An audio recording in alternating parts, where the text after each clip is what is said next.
Do you remember when people used to say that the sanctionals format was confusing? Well, now we have a worldwide ranking system, a strength of field, and region exemptions, and none of them are quite making sense.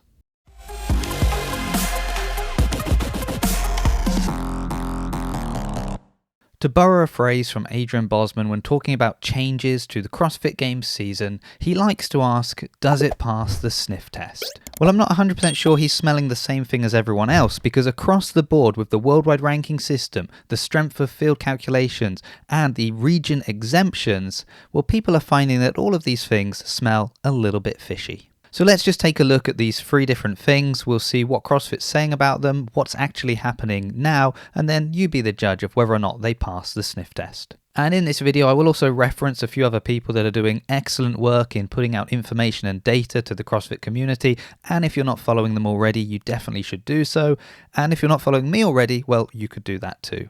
So let's start by looking at the worldwide ranking system. Now, this is based on a rolling 2-year period that takes into consideration an athlete's performance in the Open, quarterfinals, semifinals, and the CrossFit Games. And the reason given for this 2-year period is because this should eliminate the possibility of having a flash-in-the-pan athlete that has one good year, and it's actually rewarding consistency. Adrian Bosman chooses to use someone like Scott Panchik as an example, someone who has had over a decade competing at the highest level. Somebody like, I think Scott Panchik is such a great example where it's like, man, that guy killed it for a decade. You know, he may never have been the top seed, but dude, if you look at the body of work that he put in and the discipline and demand that it took to stay on top that long, yeah, that's a fit dude, no matter how you slice it and no matter what his competition results, might look like. And so being able to reward that a little bit, I think is really cool. What is the reward?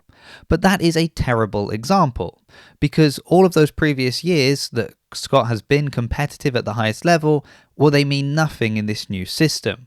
If we're looking at Scott Panchik, we're just going to look at his final year competing at the CrossFit Games when he pushed through an injury because he knew it was his last year and he was going to retire.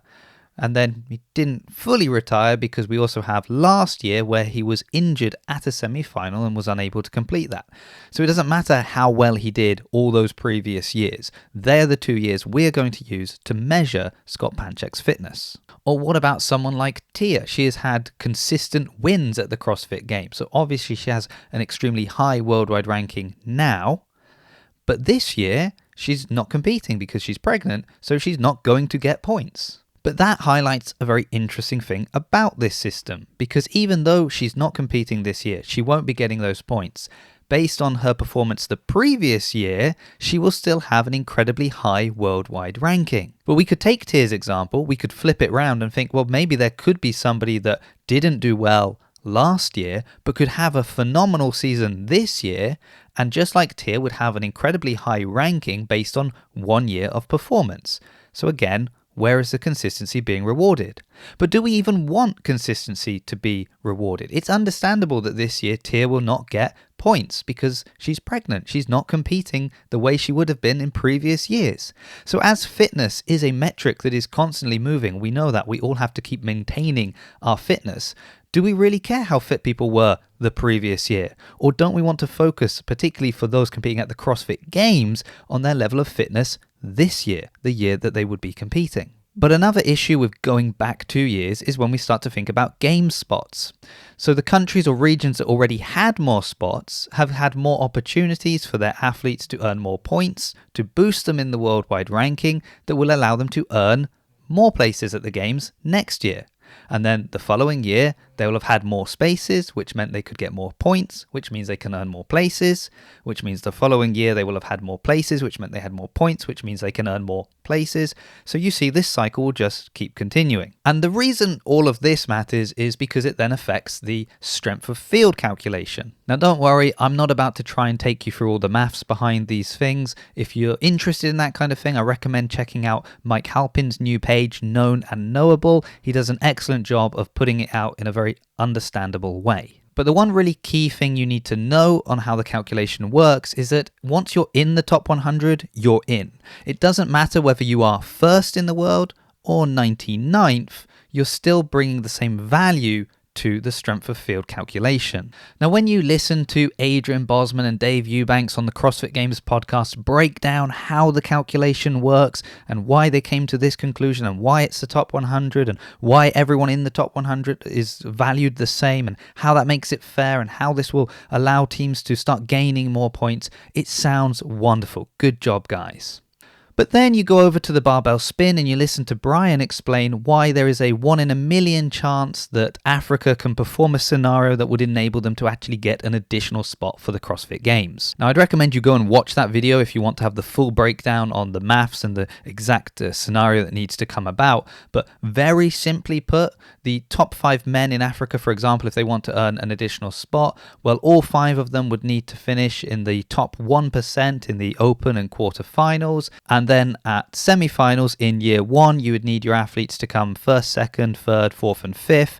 And then in year 2, you would need 1st and 2nd to take 4th and 5th, and you'd need 4th and 5th to take 1st and 2nd, and that's kind of the only way they would get enough points to have enough people in the top 100 that would enable them to get more points, and that only works if other regions don't have more spots that actually boost the amount of points needed to crack the top 100. It's a very informative video, as I said. Check it out. He does a great job of breaking down the maths. But really then at this point, how are we feeling about these two systems, the worldwide ranking and with it the strength of field? Well, why don't we just throw up one more wrinkle into this kind of region-based system by looking at the region exemptions, as they recently released a list of names of people that have been granted the exemption and will be competing in different regions. Now, the rulebook did give us 4 basic bullet points of things that could be included as reasons why a person would be granted that exemption.